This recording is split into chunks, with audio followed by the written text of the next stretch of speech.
সিরাজগঞ্জের কাজীপুরে বিএনপির জনসভা অনুষ্ঠিত হয়েছে। ৮ই জানুয়ারি উপজেলার মাইজবাড়ি ইউনিয়ন বিএনপির উদ্যোগে মাইজবাড়ি উচ্চ বিদ্যালয় মাঠে এ জনসভা অনুষ্ঠিত হয়।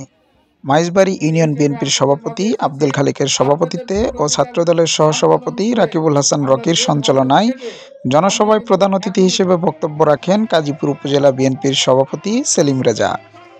আমরা গাজীপুরটাকে সুন্দর গাজীপুর করার লক্ষ্যে আমরা সবাই মিলিতভাবে আপনাদের দোয়া নিয়ে আমরা গাজীপুরে সহ অবস্থানের সৃষ্টি করতে চাই।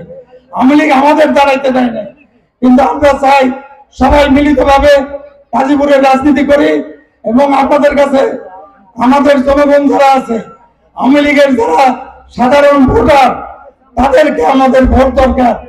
তাদেরকে আমরা কেউ কিছু না বলি, কিন্তু যারা আমার নেতা কর্মী, আমার ভাইদের উপর জুলুম অত্যাচার করেছে, তাদেরকে কোন অবস্থাতে আমরা ছাড় দিতে না।